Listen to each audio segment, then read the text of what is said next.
So raising capital, it's central to your work. You need it in order to have assets to manage, and you need it in order to build your fund. So, but for a lot of people, that is one of the really difficult parts of putting your fund together. How do you get the money? Who do you go to? How do you do it in a legal way? So what I'm going to do this evening is first give you a little bit of the current state of the law in the cryptocurrency space. And then John is going to take that law and tell you what you're allowed to do in terms of capital raise. And then Alex is going to walk you through how it's actually done, which I'm actually very, very excited to hear about. We do everything on the legal side, and it's very interesting to see the application of that law to daily life. So before I go forward, I'm also going to introduce our speakers. And to my left is John Lord. John advises established and emerging money managers on forming funds that use a variety of strategies. He also advises fund sponsors on all aspects of their business. Before starting Capital Fund Law Group, John practiced corporate and securities law with several large law firms, including with the private securities department of the New York and Moscow offices of Akin Gump. John has led Capital Fund Law Group's entry into the cryptocurrency fund arena and has developed both a deep knowledge of the legal issues associated with the practice, as well as relationships with key service providers to help our clients. One of those service providers is North Street Global, a full-service institutional alternative asset fund administrator based in New York City, with offices also in Los Angeles and in Miami. Our guest speaker, Alex Mascioli, is North Street CEO. North Street services funds across multiple strategies in the private space, including cryptocurrencies. It is the only fund administrator with a capital introduction group dedicated to its clients, and the capital introduction group is inclusive of its fund administration products. So that's actually very exciting and a unique practice that they have. Alex is also the founder and conference chairman of both Cap Intro East and Cap Intro West, which are two large multi-day conferences focused on fund capital raising. I come to Capital Fund Law Group from having started at the SEC. I was there for a number of years in the Office of the General Counsel, and then in the Division of Corporation Finance. And then I went on to lobby on Capitol Hill. And then I went in-house with a mutual fund company and that specialized in high impact investing. And it was there that I got to oversee the in-house broker-dealer, investment advisor, deal with compliance relating to administration, and also with transfer agency functions. After leaving Calvert Group, I went in-house. I went to private practice, both with Amlog 100 firms, with Deckard, and a couple of other firms, and was in solo practice. And I have arrived happily on the Capital Fund Law Group's practice group, and we are very excited about our cryptocurrency fund program and about sharing this information with you. So, the state of the law right now. We have new products that come around from time to time. Cryptocurrency is one of those very interesting, relatively new products. And whenever you have innovation on the tech side, you tend to have corresponding innovation on the legal side. Although on the legal side, it doesn't always work as quickly. What's happened in this space, and has happened in so many other areas, is there have been over the past few years a lot of creativity going around trying to figure out, is there any way to have this product not be a security? And why wouldn't you want it to be a security? Because then you have an extra regulator you have to report to, and there's a whole host of things you have to do associated with that. But if you step back and think for a minute, well, if somebody needed to figure out a way for it not to be a security, their presumption was probably that it might have had some hallmarks of being a security. And think about it just like a no parking sign. You only put up a no parking sign if people have been using that spot to park in. So people have been coming up with arguments, and there seems to be press around, well, we're not sure whether this is security. So arriving at this point, now we have seen that there have been people explaining, I had somebody explain to me why a certain coin offering did not involve the issuance of the security. And from a securities lawyer perspective, it really didn't make any sense. So now, in the past couple of weeks, we've seen some activities, including the issuances of subpoenas, where everybody is suddenly saying, wow, okay, what's going on here? But there's been a lot of hype around that, and there's been shock and surprise. Well, a colleague of ours wrote an opinion piece a couple of days ago saying the only thing that was shocking and surprising about it is that anybody was shocked or surprised. Because really, the SEC has been giving us its views on this area for quite some time now. For example, there was they set up a group, a cryptocurrency group at the commission. They didn't do it in any of the operating divisions. They didn't do it in the Office of the General Counsel, and they didn't do it in any of the advisory groups. They put it into their enforcement division. There's a red flag right there. So you know that they're looking at whether these offerings are problematic in some way. Is there something that people aren't doing that they should be doing? Then you have very, very direct pronouncements. Almost a year ago, there was an investigation that the commission conducted, and it issued its findings, not in the context of an enforcement action, but that didn't really matter. They issued their findings and went through a full analysis in the official 34 Act release saying, this is why cryptocurrency offerings have all the hallmarks of a security. And they took us through that analysis. So really, as we get to the point now where people, and they were probably just giving us a heads up, but now that we get to the point where there have been subpoenas issued, there really shouldn't be all that many surprises. What's going to be challenging is that, and then they probably acknowledge that there aren't necessarily all of the structures in place that we need in order to do this the way that we ultimately will. But it will be done that way. And so where that brings us, because obviously our clients don't do that type of work. Our clients form cryptocurrency funds and invest in securities relating to the ICO space or in the currencies themselves or in SAFs or whatever it is. We have consistently told our clients, doesn't matter how this is evolving, where it ultimately plays out. The safest place to be is just let's assume right now that these are securities and base what you do on that. And does that mean a little bit more regulatory compliance? Absolutely. But that's probably for everyone's benefit. So, there are people who have said that, so in the release last year when the SEC issued its guidance, it didn't do it in the hallmark of it wasn't an enforcement action. Does that matter? No. It doesn't matter that the factual context was fact specific. And these things always are. Whether something ends up being a security is always going to be fact specific. It doesn't matter that it wasn't an enforcement action, but they were telling us that it could well become an enforcement action at some point. So the bottom line is, this is where we are now. We really do know that it's important to consider these items in which we are going to invest as fund managers, as securities, and take that as our baseline and move forward knowing that.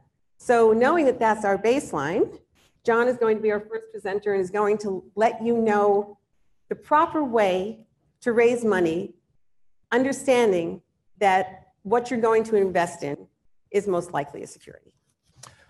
All right, well, welcome. We appreciate the people who came back and the additional attendees.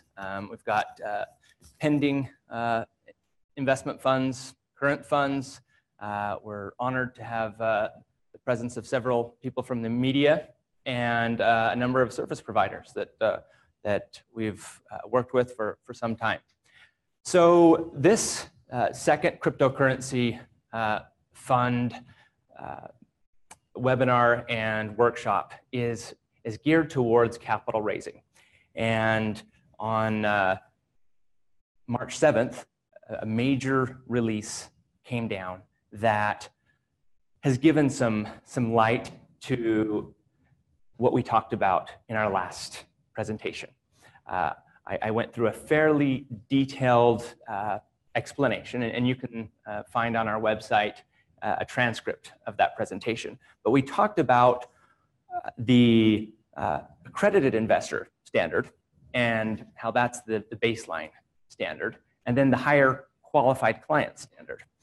And as Beth Ann mentioned, as you can find on our postings online, we have been treating this question of whether all cryptocurrencies will be deemed securities as an open question, but taking the position that for the safety of our clients, we treat all cryptocurrencies, whether or not they have already been deemed by the SEC to be a security. Well, now we're taking a further position to say, no, we're going to treat these as securities. From this point forward, we're going to say, if you just have accredited investors as your clients, make sure to talk to us and see if your fund should now have qualified clients. And qualified client is that higher standard. It's a $2.1 million net worth. As we talked about last time, that only applies to certain states. So in certain states, you are going to be exempt from being an investment advisor, and investment advisors are required to only charge performance compensation from qualified clients, which is the $2.1 million net worth. This applies to clients. This applies to fund managers with less than 150 million in assets under management. And we talked about how there are really three categories. It's essentially the eastern states, New York on down to Florida, that essentially allow that if you have all of your investors as accredited investors, and if you don't hold yourself out as a fund manager and you don't have any separately managed accounts, then in the state of New York and in our eastern states, the most fund-friendly jurisdictions, from the purpose of, from the standpoint of determining your investor qualifications, you're set at accredited investors. Other states, California, Texas, Massachusetts, additional states in the Midwest, we're going to have to now look at that and say, from now on, and this is big for California, from now on, fund managers that invest in cryptocurrency and that we're taking capital from accredited investors will now need to go back and only have investors that are qualified clients, $2.1 million net worth or 1 million invested with the fund. There's also another standard that applies to derivatives or leverage, and that's the QEP, or qualified eligible person, and that relates to the CFTC. And keep that in mind. That's one of the major legal changes to this new evolving position. Go to the next slide.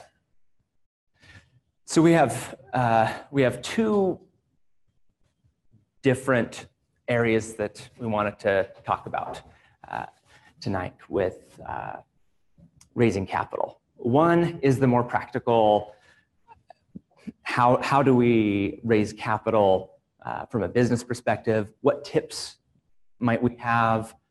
What patterns do we see over and over with our emerging fund clients? And how, as an owner of a fund, as a manager of fund, can you best put yourself in the position to raise capital? We represent a large number of emerging fund managers that are approaching this for the first time. Most of them have very impressive backgrounds in finance or at previously working at related industries. Some are fairly new to the space, but have high academic and professional credentials that help them to start. But for all of our funds, we need to look at how to best position yourself to be able to raise capital. Next slide.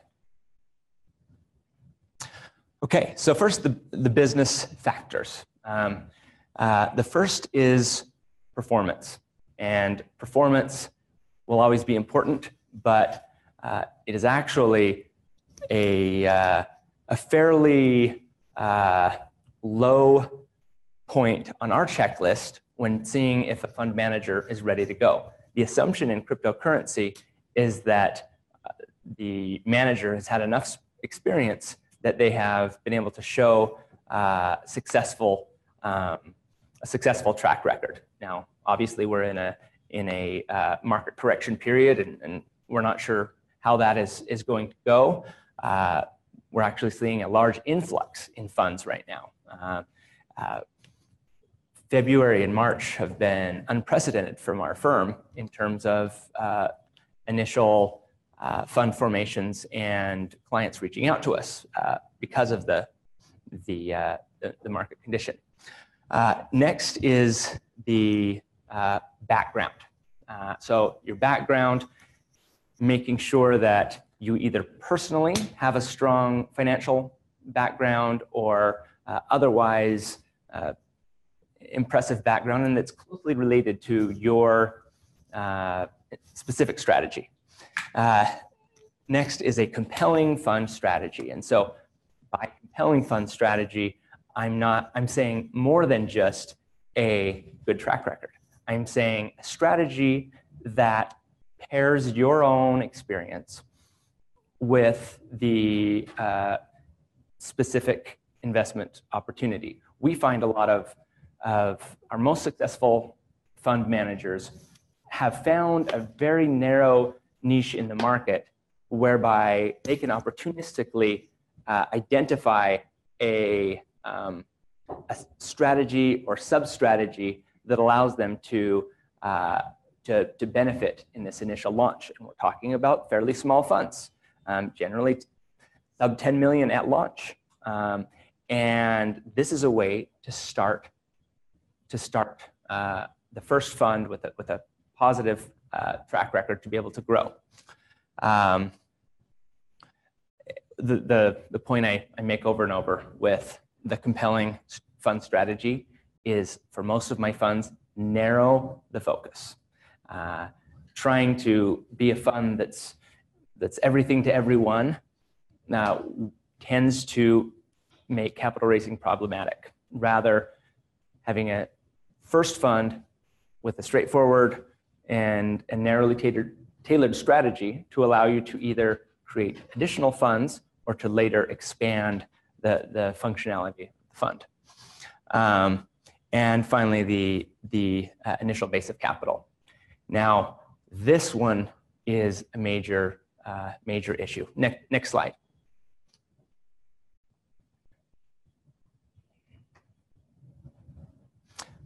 Now look. Next slide.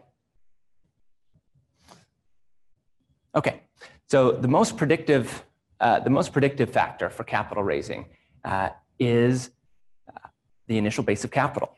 If we see a fund that has in the range of 1 to 5 million already committed for a very small fund, we are at least comfortable with moving forward, to see if we can help them launch. We intentionally try to limit our participation with funds that have less than that because we don't think they'll be very successful.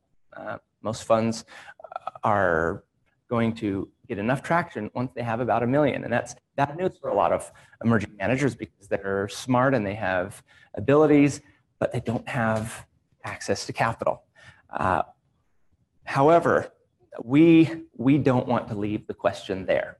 So one of the initiatives that we started last year and has picked up steam in a really amazing way is to we co-founded a nonprofit organization that's in the process right now of incorporation called the Global Center for Investment Fund Studies, with a single goal of helping to promote merit-based capital raising among emerging managers. And this includes cryptocurrency funds. And the focus and the strategy that we're taking with this is research. And by providing transparency in the industry, by researching who is raising capital, how are they raising capital, what predictive factors there are, and what really makes a fund manager successful. And is it the factors that investors think is the correct factors? I mentioned last time a fairly unpopular word, pedigree. That's a term used in the allocation space, and look for a fund manager with an impressive background from a narrow slice of either prior funds or investment banks. Whereas, is that, our experience is that that's not necessarily predictive. We try to, of course, make you look more impressive in our business side of our legal counsel. Suggestions such as increasing the number of your fund managers, becoming more polished in the area of law. But this is one of the objectives of the Global Center for Investment Fund Studies. Another is education. And we will have a subsequent presentation on that. I have a fairly extensive article on our website that talks about 3 initiatives that we're doing now. One of them is right around the corner this summer. We're taking approximately 100 students and going out and having interviews with successful investment funds and trying to create some data, some publicly available data. All right. So why do I call this the most predictive factor? It's been our experience. We've formed a large number of funds for many years since we were founded in 2010. And of all the factors that we look at, we see this as most predictive. It inspires confidence in subsequent investors. It spreads out costs among the investors so that you're able to achieve the returns you're looking for. And finally, it really gives you outside viability. Go ahead and hit the next slide. So where is this initial capital coming from? And this really formed the genesis of our initiative for the Global Center for Investment Fund Studies.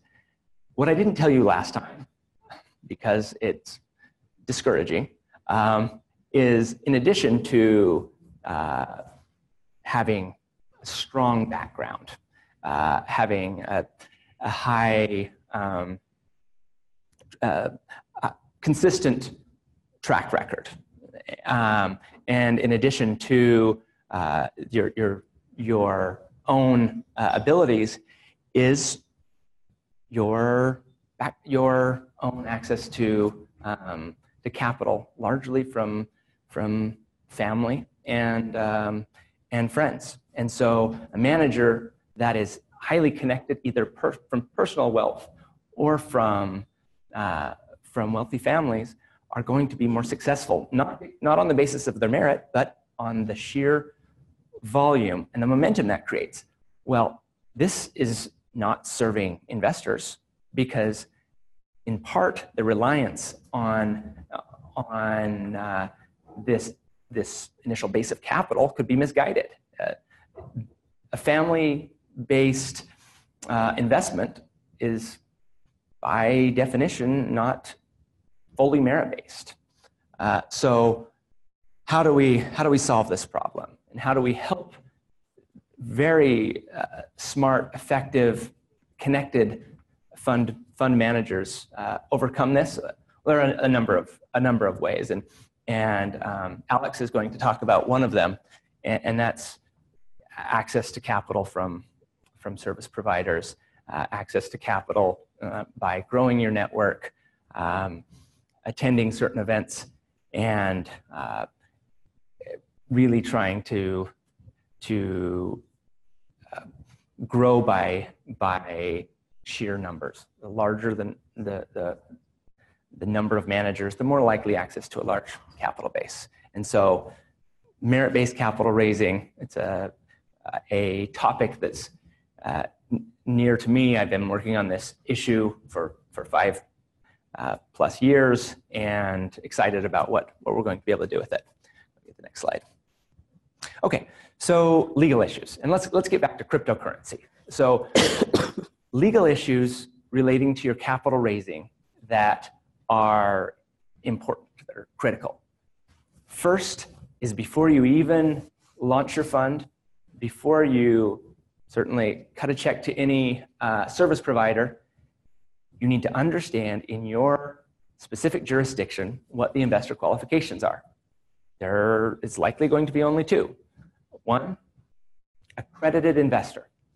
Accredited investor means, for an individual, a $200,000 per year net income with the expectation of the same in the third year, or combined with spouse, $300,000 per year. There's another option, and that is the net worth test, and it's basically $1 million net worth minus the home value, and that is a joint together with spouse test.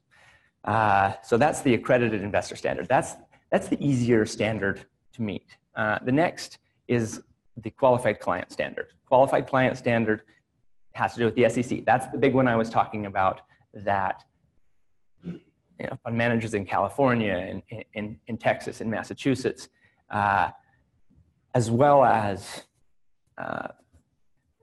funds in states in the West, they will need to register as an investment advisor and have only qualified clients. And that's a 2.1 million net investments. And that's combined with spouse. There is no income test. The other is 1 million invested with the fund manager. And that's the new standard. And before you move forward, you need to make sure that you have access or you have a strategy that will get you to a sufficient number of these. Okay, one more issue is going to be the Investment Company Act. And the Investment Company Act is triggered by the securities ramifications of the asset class. So for cryptocurrency, we're going to treat cryptocurrencies as regulated concurrently by the CFTC, the Commodities Futures Trading Commission, and the SEC, the Securities Exchange Commission. So one of the statutes with the SEC is the Investment Company Act. Well, for most emerging fund managers, you are looking at what's known as the 3C1 exemption. It's essentially saying you don't register as a mutual fund. And the exemption available is that you have only 99 investors, 99 beneficial owners of the equity. So with that, you're able to raise capital from only 99 investors with this imposition of cryptocurrencies treated as securities. That's the new limit.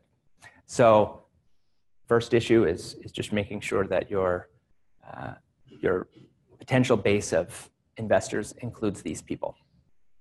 All right, the next issue that's important is setting your minimum investment amount.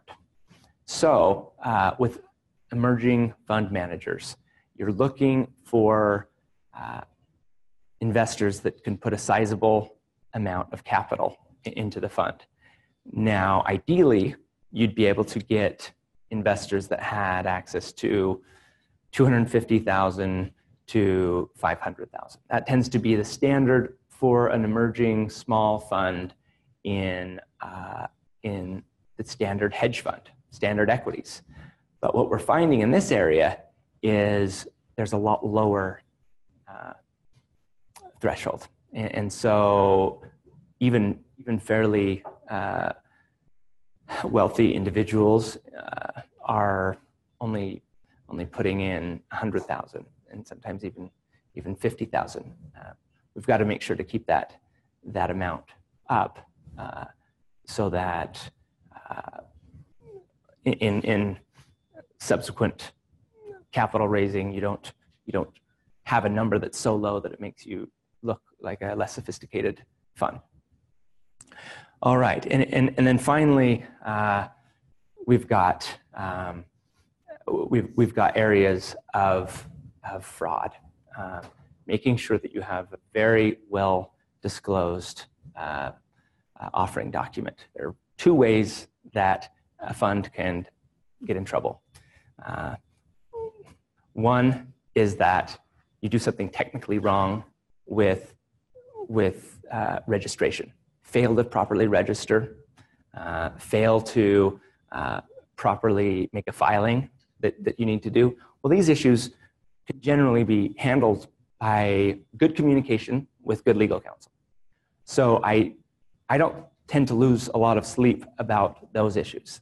The other is an area that's in some part beyond our control as legal counsel, and that is making a statement to a existing investor, potential investor, third party that turns out not to invest, that is either misleading or contains a material misstatement or is an omission where a statement should have been required. In our offering documents, in the private placement memorandum, we will provide extensive disclosures, and especially this is the case in cryptocurrency, that we need to be extremely careful about these disclosures. There have been a number of SEC releases. They give caution.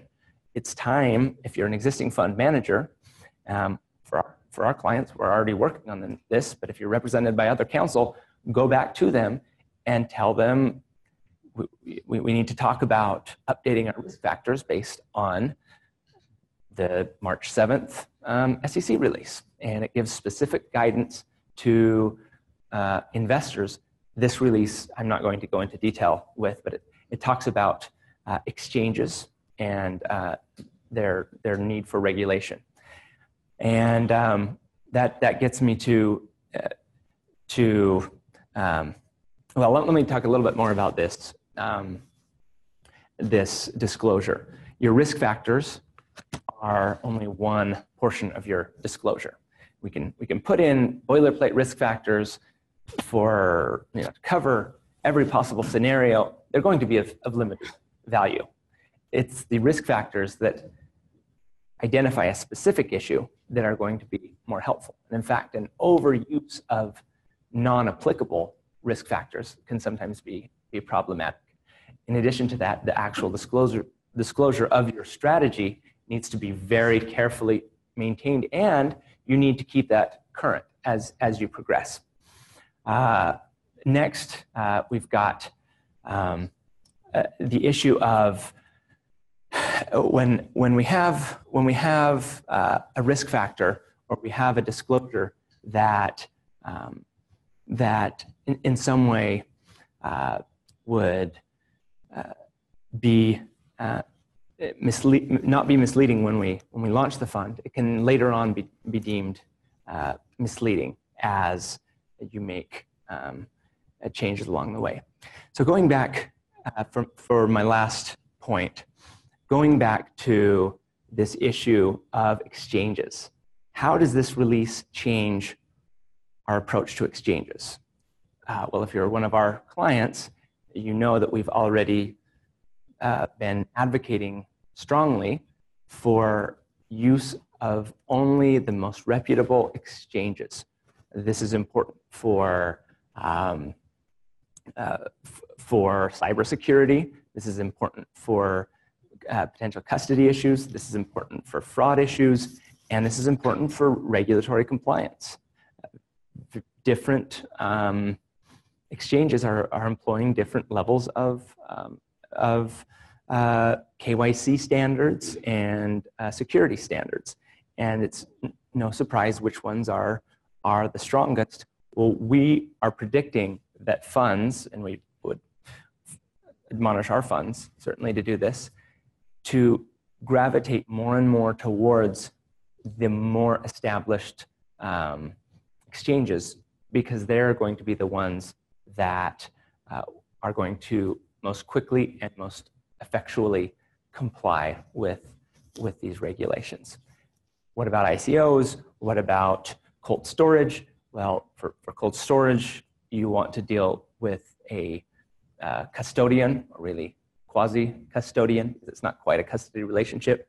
The company Kingdom Trust does quite a bit of those, and they're going to help with that aspect of custody. With ICOs, just like we've said in the past, the most dangerous regulation, the most uncertainty is in this area of ICOs. And to the extent of your investment in ICOs, you're going to want to put either a threshold limit on the investments or a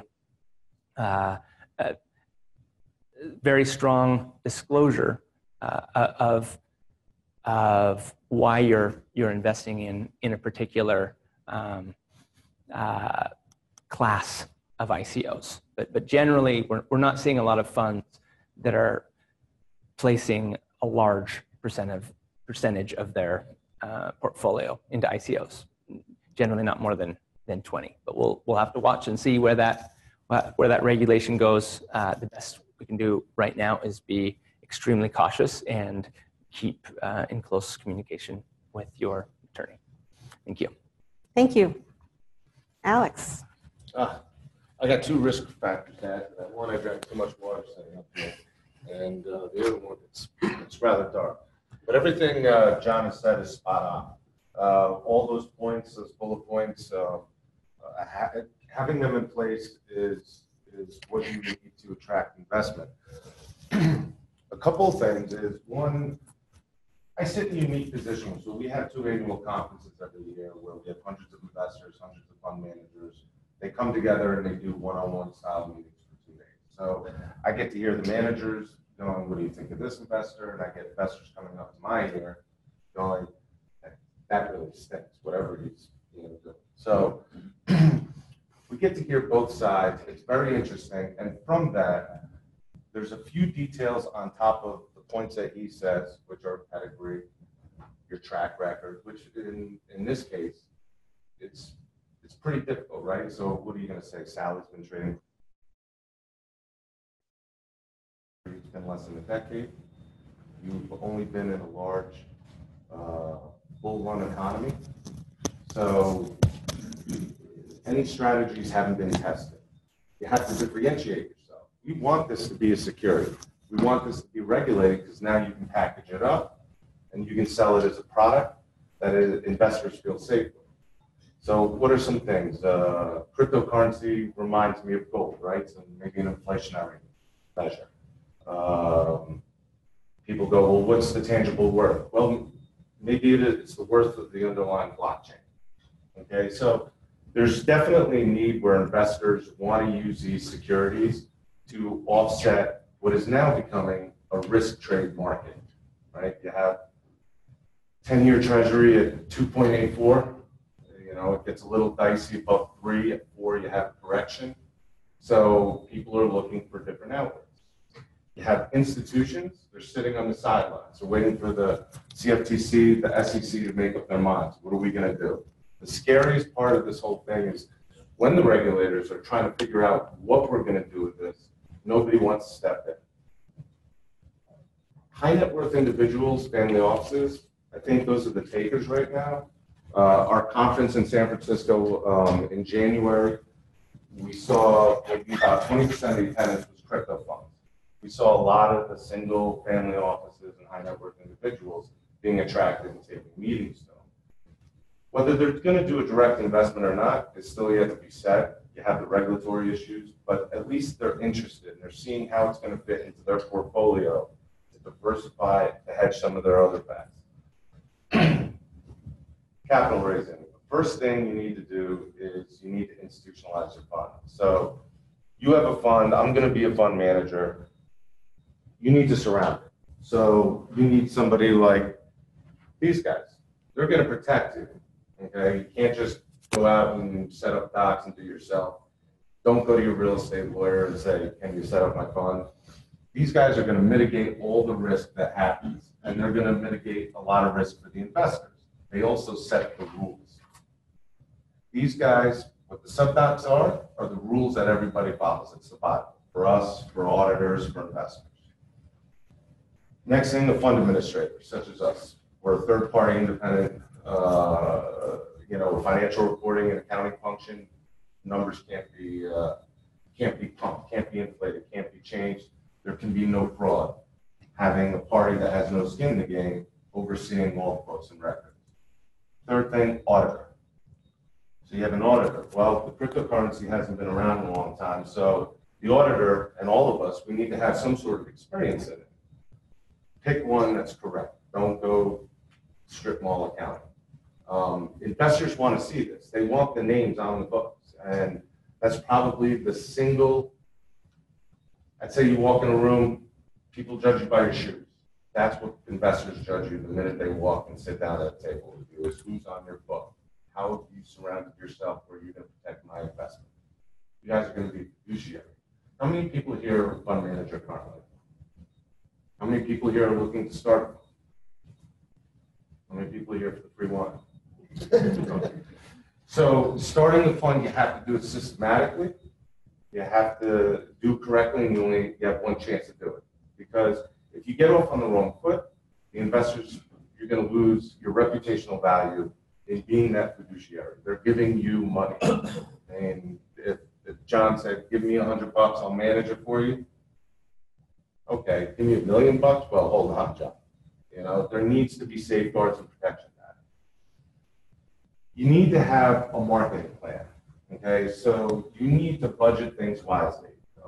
Unless you're a self-made multimillionaire, self-made billionaire, and this is just a side hobby, you are going to have a certain amount of dollars each year. So you're going to say, what events, how am I going to market my product? Am I going to go to this conference? Am I going to go to that conference? How am I going to get in front of these investors? You have Contact Summits. It's a great investor allocator conference that's held all around the country. It could be $4,000, $5,000, $8,000. Am I going to spend my dollars there? Because one day you're going to run out of dollars halfway through the year, and you're going to say, well, how am I going to get my product in front of investors? Another thing is you're a salesman. You're always going to be a salesman. And we're all selling stuff. They're selling stuff, I'm selling stuff, you're selling stuff. And you guys have double duty. You're not only selling it, but you also have to trade, right? You have to make alpha. And so you're busy selling your product to these guys. And at the same time, what's happening with the market? Do I make this trade? You need to have the right tools to do it. Get a CRM. There's CRMs that are designed for funds. Track your investors. It's all relationship based. You go to a conference during the course of the year, don't expect to walk out with money from that meeting. The sales cycle is going to take 6, 12, 18 months before that investor builds confidence and starts thinking about allocating to you and writing that check. You need to manage those relationships. Okay? By the way, anybody wants to raise their hand, ask any questions, feel free to go right ahead. They have it as a keynote, but that's for famous people. How do you interact with investors? So at our firm, we have a cap intro group, meaning that we deal with about 350 investors across the U.S., from seed investors, accelerators, all the way up to the usual suspects in the retirement system, the endowments, the big guys. You need to know how to interact with those investors. Sometimes we'll have a fund manager where our cap intro group will have a great relationship with an investor up in Park Avenue, and he'll call up the investor ahead of time and say, you know, my manager, it's his first time out. I'm not sure. We've kind of gone over his marketing deck, kind of gone over his presentation. Do you mind taking a meeting? And we'll do it blindly. We'll sit in front of a good relationship that we have. They'll have their investment committee there, their biz dev guy, and they'll pepper him with questions. And more often than not, the guy's coming out going, oh my God, how did I do that? It was horrible. Be prepared. Okay? These guys are going to speak to you as if they're giving you their livelihood, because it is. When you do get an allocation, an investor decides to write that check, treat it with respect, right? So you have a job, you're going to do it, you're going to be protected, they're going to be protected, and do everything above board, do your job of creating alpha. That investor is going to refer other investors into the fund, and that's going to be one of the greatest sources of money, of capital into a fund, is through your own investor referrals. Got to keep them happy, first and foremost. Anybody have any questions? And I apologize, my voice, it's that mystery thing that's hit everybody this winter. Yes. In your view, how is the appetite been? Do you want to hold off for the mic for the benefit of the webinar? Just a quick question. In your view, how has the appetite been for crypto from some of the longer term investors like endowments and pension funds? Yeah, no, okay, so January last year in San Francisco at our conference, we had a big contingent of fintech, right? So the Prosper Loan Club, all the first level securitization funds that deal with their loans. This year was the first year of crypto funds, right? It's an asset class. The appetite has been very good. And we've only come up to speed, all of us have only come up to speed in the last 6-7 months. That's how new it is, and that's how much acceleration it's getting in the market as far as viable security.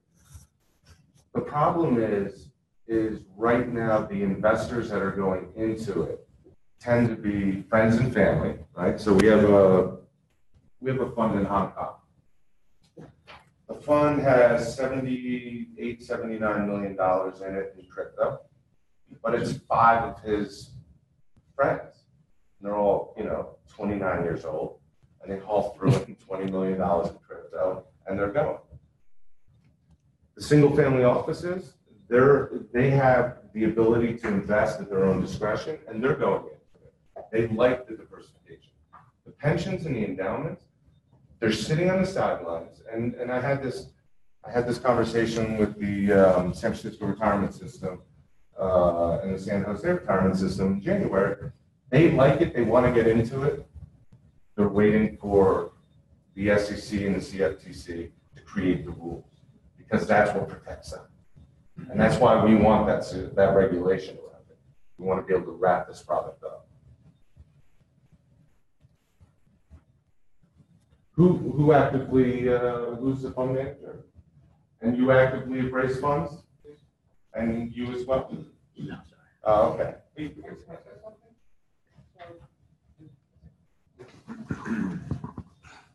So it seems when we talk about regulation, first thing people will ask is what's the minimum I have to do, to avoid getting my fingers burnt or being, summoned into the SEC or FINRA or the NFA. But the attitude there is wrong. The attitude should be, how can I enhance protection by bringing in accredited and qualified and then cranking it up internally using expressions such as fiduciary and best practices. So that's the holistic approach to run a business. It shouldn't be what's the minimum buck I can spend, how do we stay out of, how do we stay off the regulator's radar? It should be, how can I protect myself, my clients, and do the best possible job optimally for everyone involved, stakeholders, investors, and regulators alike. Yeah, I got most of that. What was the question? Don't look at regulation as a necessary evil. Look at it as something that's there to protect the economy and the business that we're all in. Yeah, absolutely agree. And that's what we want. The regulation is doing a justice to the stakeholders and the protection. Listen, The only time you're not gonna like regulation is when you did something wrong and they're coming after you. That's the only time you're not gonna like regulation. Otherwise, regulation's gonna bring more assets into cryptocurrency funds. And that's the bottom line. That's a joint question, John and you as well. What is the correct legal framework for paying finder's fee or capital introduction fee, provided it's an equal percentage for everybody? Can it be paid? Can it be a percent of the funds raised? Should the people who receive that have a certain qualification? Just give us the legal framework. You did not read the little Yeah. book. It was free at the beginning. And the finder's fee and broker dealer fees are a great question, and whether they can't legally be paid. And for us, it's an obvious answer, but I will let you take it. No. No. There's a major problem with that. The SEC does not allow it. States don't allow it. There's a very, very narrow exemption, and it's almost impossible to get to. And so we generally don't even discuss that. The greater problem is that very rule prohibits so much innovation among smaller funds. And so there have been a number of very limited lobbying efforts that have gone towards changing that. But yeah, we wouldn't want to approach that. I really asked that question because I watched the last session. Yeah. And you mentioned that this gentleman sitting in front of us is making money earning capital introduction fees. He has a cap intro group. Exactly. How do you make money? So, and that's a great question, all right? Yeah, I understand. How many people have experience in hedge funds? Have worked at a hedge fund? Okay, and you had a prime broker? It's allowed in hedge. It's legal. No. You had a prime broker, right? Okay. Your prime broker have a cap intro group? Yes. Absolutely. So there's a difference between cap intro groups, third-party marketers, and placement agents. Third-party marketers and placement agents, they get paid. They get commissions off of their success of raising capital for funds. Cap intro groups, such as at a prime broker or at our firm, it's a value add. It's inclusive of the product. Nobody gets paid for anything. Now, well, why would you do it? Well, besides the great marketing and differentiator of having a cap intro group, it's a cost center, right? It's a group that doesn't generate any money, yet you spend a lot of the money on it. But why do you do it? It's self-serving. So by introducing capital to clients, our clients make more money by having more AUM, and we make more money on our fees administering that. And so it's exactly a prime broker model. It's not a third-party marketer. It's a transaction-based compensation is the operative word.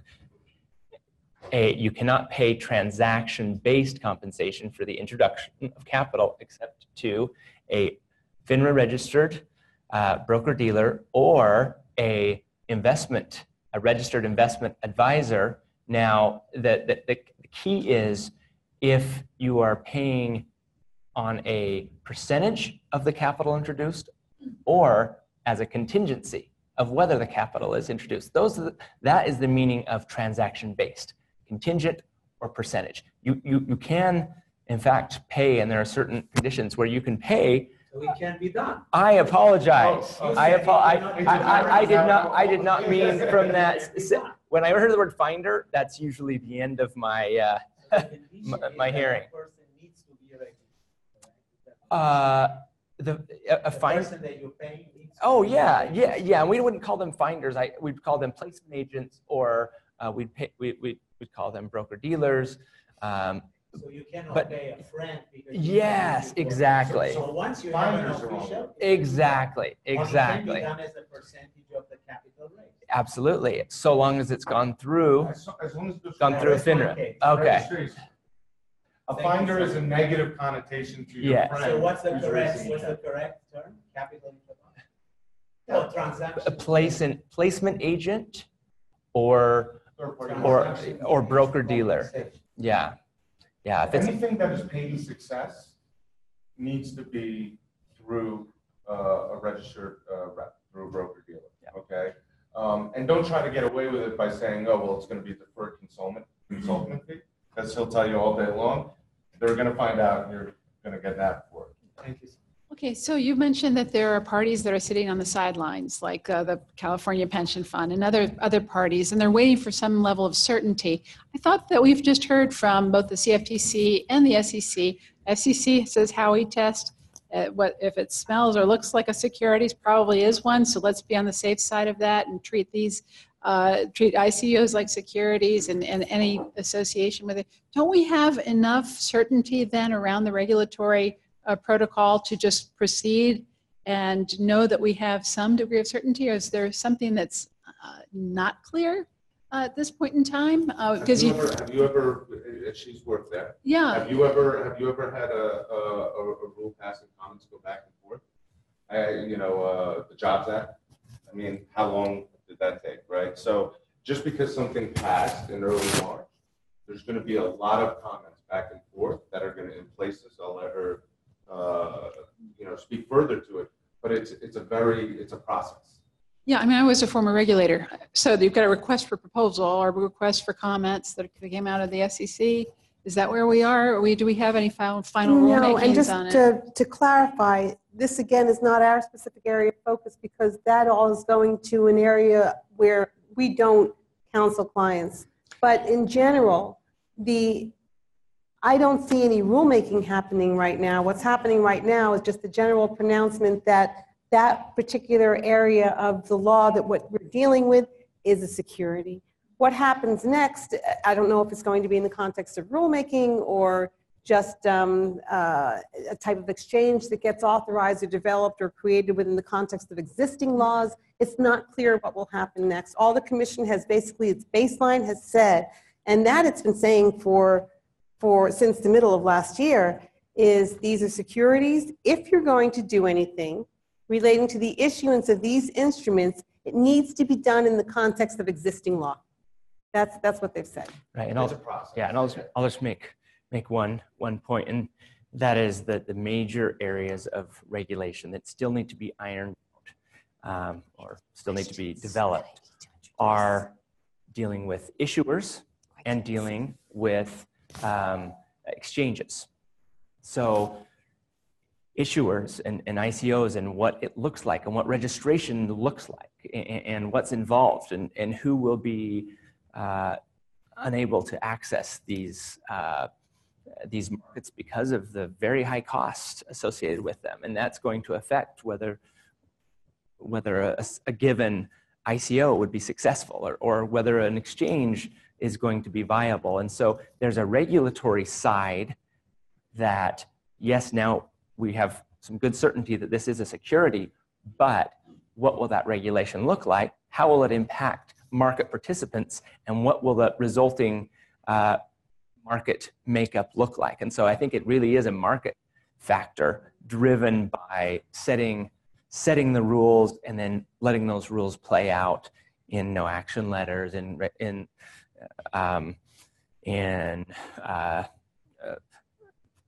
legislation, in lawsuits, and the result. Yeah. So I just have one question. Does the RIA /broker-dealer firm basis, or know someone with the Series 7, would they be able to kind of outside of their firm, be able to connect me to capital and take some sort of commission? That would be have to prove that it's outside business with their firm. So they would have to go to compliance for outside business. Thank you. Yeah, but you can't send them a check like on the side and script that. Yeah. Gotcha. okay, one more question. One more question, and then you'll introduce. Totally different. So these funds, given the present context, are they all going to be within Reg D? So the funds that we would create, yes, they would all be under Regulation D. And as such, will they actually be limited resellability for 6 to 12 months? Absolutely. Yeah. Is it 6 months or 12 months? So you've got 6 month holding period, as well as many other factors. So yes, this is a Regulation D offering. 506C. 506, yeah, 506B is the standard exemption. C is talking about marketing, but yes, this is They're all Reg D, no Reg yes. S. You No. told us last week. Reg A, Well, no. Regulation S is an offshore based exemption, and Regulation D is generally higher than that. So technically, yes, we have to comply with Regulation D and Regulation S, and those factors are built in. But And this is where the wealth of experience and exposure that you have, I really want to hear which investor is going to lock his money for 12 months into a market that has 100% volatility, sitting and watching it going to zero or it going to infinity and not being able to take any profits. How practical is it? Who actually buys this stuff? quite a few. Opportunistic myself, many of us. Yeah, it's a new area. Okay, there is one more question in the back. The type of investor that would actually take that position is someone looking for a unique low correlation and a portfolio manager that understands the nature of that correlation. So anyone that's in managed futures, anyone that's in the high volatility marketplace globally would seriously look at the position, given the volatility, the fact that it's a brand new asset class and it affords correlation that we can't see elsewhere. I think you're correct, and I think, you know, once things settle down a little bit, or even now, we have fund managers that are analyzing Sharpe ratios of different coins. I mean, they're ex-hedge fund guys, and they take it very seriously. But I think, you know, just off the top of my head, it's an inflationary disbursement product. That's one thing to begin with. And like gold, gold is the same thing. It's not a commodity that you can eat or survive on. It's a metal that you say is worth something. So I think between the rules and where the market shakes out, I think it will have its purpose as investment. But right now we're dealing with very small allocations, and so that's the answer. Is you know, if you're going to deliver a very small amount.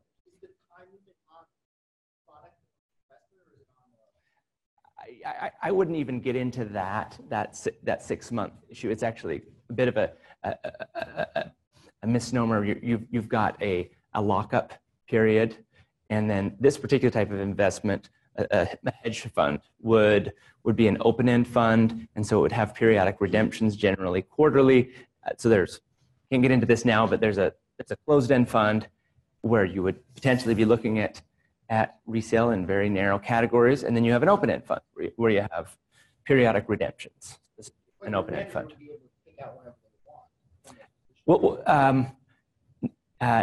No, we'll talk about that afterwards. Okay.